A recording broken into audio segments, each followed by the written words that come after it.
A a Z com Mário Flávio.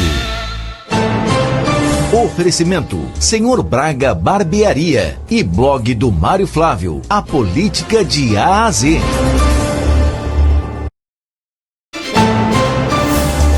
Mário Flávio, bom dia. Tem pesquisa aí para o governo do estado?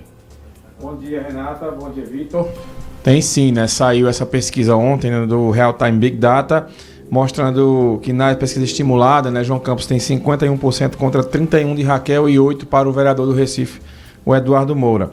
Com relação ao levantamento anterior do mesmo instituto, né, Raquel acabou crescendo aí 4 pontos e João Campos perdendo 4. Mas foi um número diferente, né, da pesquisa que saiu, por exemplo, da Datafolha semana passada, né, com a diferença de 12 pontos. Essa aqui é uma diferença bem maior, mostrando aí, né, que o prefeito do Recife segue na frente, mas mesmo com números diferentes, né, do que da outra pesquisa da Datafolha, né, mostra uma tendência que Raquel tem nesse momento de crescimento e de João Campos aí, né, perdendo pontos aí, Renata e Vitor, no que diz respeito à pesquisa eleitoral. Indo para a política nacional, nós tivemos também ontem uma pesquisa divulgada sobre a eleição de presidente, mostrando que Lula segue na frente, mas é impressionante o crescimento de Flávio Bolsonaro no que diz respeito a quem achava que ele era um candidato fraco, quem achava que Flávio Bolsonaro era uma piada, quem nunca levou essa candidatura a sério. No cenário estimulado do segundo turno, Lula aparece com 43% das sessões de votos, enquanto Flávio Bolsonaro tem 38%. Isso aí está no limite da margem de erro no empate técnico, por exemplo, que a pesquisa teve 3 pontos percentuais de margem de erro. Então Lula poderia estar com 40% e Flávio com 40%, por exemplo, ou 41% a 39% e por aí vai. Então, principalmente, o que chama a atenção, um dado relevante, é nos eleitores independentes, Renata e Vitor. É um grupo considerado decisivo para a eleição. Em janeiro, por exemplo, Lula tinha 37% contra 21% de Flávio Bolsonaro. A diferença era de 16% nessa questão dos eleitores independentes. O cenário mudou, tá? Hoje, Lula caiu nesse grupo aí para 31% e Flávio Bolsonaro subiu para 26%. Então, a vantagem ela caiu apenas para 5 pontos nesses eleitores chamados indecisos.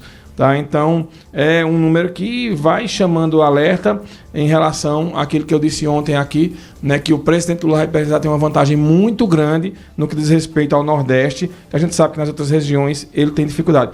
Falando em Lula, a gente ontem aqui comentou que ele não viria para o Galo da Madrugada, mas ontem o Planalto confirmou. Ele vem para o Galo da Madrugada. Oxê. E vai ficar no camarote oficial do Galo. Meu Deus, e como é que ele vai chegar nesse camarote?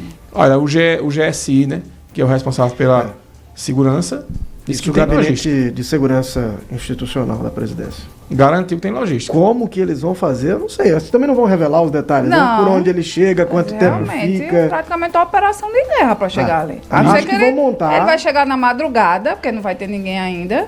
Vai ficar lá e só vai embora depois que todo mundo for. Bom, assim, ele certamente vai precisar de um aparato policial para chegar, para sair. Pra sair. E acredito que o camarote vai preparar alguma estrutura para que ele fique isolado do restante do público. Agora veja, imagine o patrocinador do Galo, né? Porque esse camarote é para convidados e principalmente patrocinadores, né? Esse pessoal que patrocinou e quer um espaço assim, vai ser um caos, né? É o pessoal que vai lá para curtir, porque vai estar com... Principalmente se o patrocinador não vota no Lula. Né? Aí é que ele vai ficar arretado da vida nessa história. Mas é o presidente e mostra mais uma vez que ele está precisando mesmo disparar aqui no Nordeste. Ontem, a governadora Raquel Lira, inclusive, concedeu entrevista à CNN. Ela foi perguntada sobre essa questão do Lula e meio que não quis entrar em muitos detalhes não sobre essa história, né, desse apoio, como seria. Ô Vitor, você lembra que a gente falava ontem, né, do vereador Eduardo Moura? Antes de entrar no Eduardo Moura, eu só falar sobre o Dias Toffoli, né, que é o ministro do STF, porque ontem a polícia estava vasculhando o celular de Vocaro, né, que é aquela figura do Banco Master, e encontrou mensagens supostamente com o ministro do STF pedindo dinheiro. Isso aí é um escândalo sem fim, essa história. Então, o ideal seria que esse ministro renunciasse ao mandato, porque parece que esse negócio, quanto mais o buraco é cavado, mais eles vão descobrindo coisas. Então ontem foi um escândalo, isso saiu ontem à noite e não se fala em outra coisa na política nacional a não ser nessa história aí do que vai ser encontrado nessas mensagens. Ô Vitor, você lembra que a gente bateu um papo ontem, eu, você, o pessoal na redação, sobre o vereador Eduardo Moura? Sim, claro. Que a gente lembra que foi que eu disse que quando as diretorias do Náutico, do Central, procuravam crise para elas mesmas administrar, lembra muito hoje a história do Santa Cruz, né, que do nada arruma uma crise. Pois bem, numa sessão na Câmara Municipal, vamos mostrar primeiro o vídeo. Enquanto eu falo, solto o vídeo. O vereador, um vereador da base do governo está falando e o vereador Eduardo Moura está fazendo munganga atrás dele. Quem está na experiência Cidade FM está vendo aí como o Eduardo fica tentando chamar a atenção. Primeiro ele não concorda, depois ele fica... Quando ele vê a imagem no telão, ele fica fazendo gracinha. E de repente, o que é que ele faz? O vereador é o Chico Kiko do PSB. Chico Kiko.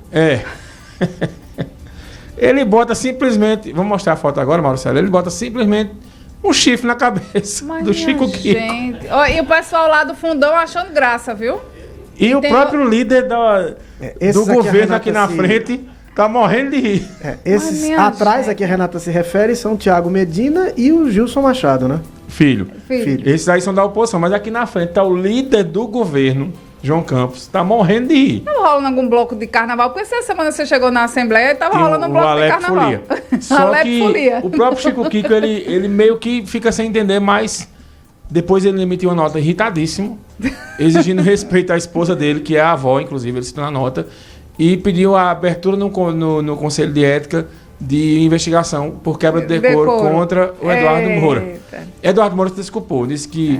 Foi demais, né? Foi uma brincadeira. A quinta série, né? Mas tá passando do limite, né, Renata? Isso não é postura de um vereador. Exatamente. Chico Kiko não gostou, não. Chico Kiko não gostou. Pegou lá. Valeu, até amanhã. Obrigado, Mário, até amanhã.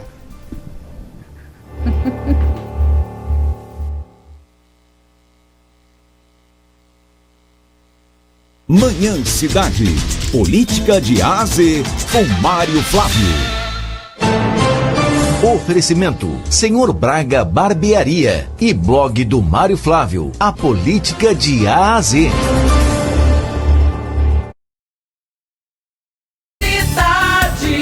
Depois do intervalo, vamos receber uma podóloga para saber os cuidados com os pés durante a folia no Cidade Entrevista. Cidade FM 7h31.